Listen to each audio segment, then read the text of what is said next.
PMI hari ini tanggal 7 Juli 2022 menyatakan penempatan pekerja migran Indonesia sektor domestik khusus ke Taiwan sudah dapat dilakukan kembali. Pekerja sektor domestik ke Taiwan agar Taiwan melakukan dua hal. Pertama, melakukan kenaikan gaji bagi pekerja migran Indonesia sektor domestik yang sejak tahun 2017 Taiwan tidak pernah menaikkan gaji pekerja sektor domestik dari Indonesia. Apakah akan berlaku untuk para pekerja yang sekarang sudah ada di Taiwan? Pasti. Karena kesepakatannya adalah kenaikan gaji untuk pekerja sektor domestik. Ya.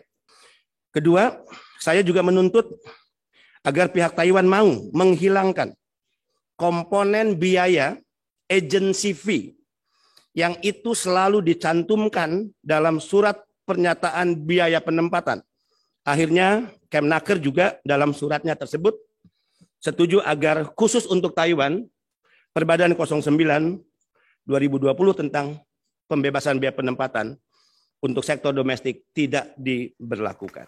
Halo teman-teman semuanya yang ada di Taiwan, ini ada kabar gembira banget ya, bahwasanya pada hari ini secara resmi BP2MI itu telah membuka kembali penempatan pekerja migran domestik sektor informal ke Taiwan yang selama ini memang ya nggak bisa berangkat karena masih ada nego-nego antara Indonesia dan Taiwan. Nah, beberapa waktu lalu Pak Benny Ramdhani, Kepala BP2MI itu dengan jelas dalam konferensi persnya di laman YouTube BP2MI itu menyatakan bahwasanya mulai hari ini tanggal 7 Juli 2022 penempatan kembali pekerja migran sektor informal ke Taiwan kembali dibuka, sah kembali dibuka. Nah, sekarang kita akan bahas ya, yang tadi dijelaskan oleh Pak Benny, kenapa sih sektor informal di Taiwan itu lama banget dibukanya, padahal sektor formal udah lama banget dibuka dan bisa berangkat ke sana, sektor informal kok belum itu. Nah, kita bahas di sini ya. Kalau sektor formal sudah dibuka karena memang setiap tahun ada kenaikan gaji. Saat ini gajinya sudah 25.250, tapi sektor informal tidak ada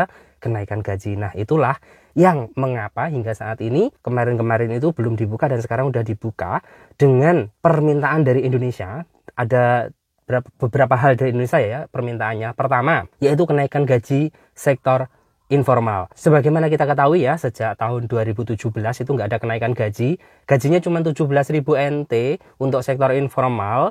Itu kalau ditambah lembur, Sabtu Minggu nggak libur gitu ya, itu paling ya kita terimanya 19.000 lah, 19.000, 20.000 nggak nyampe. Nah, dari kemarin itu pertemuan kemarin itu tanggal 2 Juni kalau nggak salah, itu akhirnya sepakat Taiwan akan menaikkan gaji dari 17.000 menjadi 20.000 NT. Nanti kalau ditambah hari lemburnya nanti tembusnya sekitar 22 ribuan ya. Nah, itu sudah disetujui dan itu berlaku untuk yang sudah ada di Taiwan dan juga yang baru daftar ke Taiwan. Kalau dulu ya, sebagian kita tahu kenaikan dari 15.000 ke 17.000 itu kan berlaku untuk yang baru saja. Sekarang enggak. Menurut Pak Benny Ramdhani dalam konferensi persnya, itu kenaikan gaji berlaku untuk semua, baik yang kontrak baru maupun kontrak lama. Itu pertama. Kedua, fee agensi atau potongan agensi ya, tiap bulan itu dihapus atau dihilangkan. Dihilangkan dalam tanda kutip ya, dihilangkan dari surat perjanjian. Jadi kalau dulu itu kita daftar ke PT, kita harus tanda tangan surat kan. Nah, di sana itu kan sudah ditera fee agensi setiap bulan 1.800, tahun kedua 1.700, tahun ketiga 1.600. Itu kan dulu kita tanda tangan. Itu tidak boleh lagi ada suratnya. Jadi tidak berada di suratnya, tapi kalau untuk fakta di lapangan ya tanda kutip kita belum tahu ya, karena aturannya memang tidak seketat itu dan agensi juga butuh duit, nanti itu tetap berjalan tapi tidak di surat atau bagaimana. Yang penting ya sudah dihapus saja dari surat perjanjian tanda tangan itu. Jadi kalaupun tidak membayar, TKW-nya tidak mau membayar kan tidak ada suratnya, tidak ada dendanya dan itu aman. Nah, itu kedua ya. Ketiga, dalam konferensi pers tadi Pak Benny itu mengatakan bahwasanya Taiwan kembali dibuka dan tidak mengacu lagi pada peraturan Kabadan nomor 19 2020 ya, nomor 9 2020 ya. Nah, ini saya print juga bahwasanya peraturan Kabadan yang disebutkan Pak Benny itu adalah tentang pembebasan biaya, di mana pasal 3 itu pekerja migran Indonesia tidak dapat dibebani biaya penempatan. Nah, ini tidak berlaku ya. Jadi Taiwan dibuka, gajinya naik, fee agensi hilang, tapi ini tidak berlaku untuk sektor informal. Kalau dulu yang di aturan sini itu ada sampai N ya. Ada 9 poin yang tidak boleh dibebankan pada PMI, itu yang dulu ya, dari tiket keberangkatan, tiket pulang, visa kerja, sampai ke akomodasi, dan semuanya itu ditanggung oleh majikan. Itu peraturan dulu dan ini tidak berlaku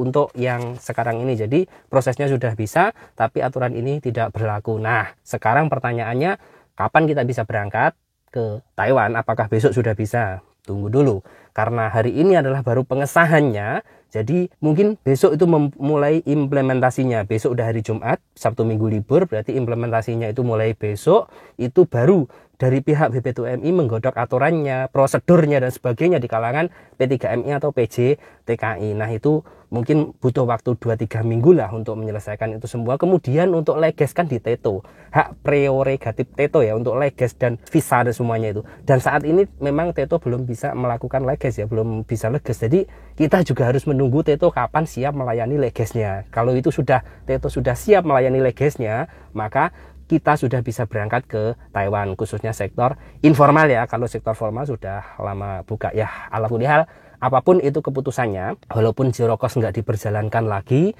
nggak dijalankan dan tidak mengacu pada aturan zero cost itu, yang penting kita bisa berangkat karena ada 15.000 lebih PMI yang saat ini menunggu keberangkatan ke Taiwan sektor informal. Nah, ini semoga saja teman-teman yang sudah daftar, yang tertahan bertahun-tahun, bisa segera berangkat ke Taiwan. Tidak ada lagi permainan, tidak ada lagi kenaikan pembiayaan ke Taiwan. Sebagaimana kita tahu, setiap ada aturan baru biayanya selalu naik, dan ini semoga tidak ya, walaupun zero cost-nya tidak jalan, tapi biayanya semoga tidak membengkak, potongannya tidak semakin banyak, walaupun fee agensi dihilangkan. Ya, kita berdoa saja, tetap semangat meraih masa depan, dan jayo, Taiwan buka untuk informal dan juga formal. Mantap.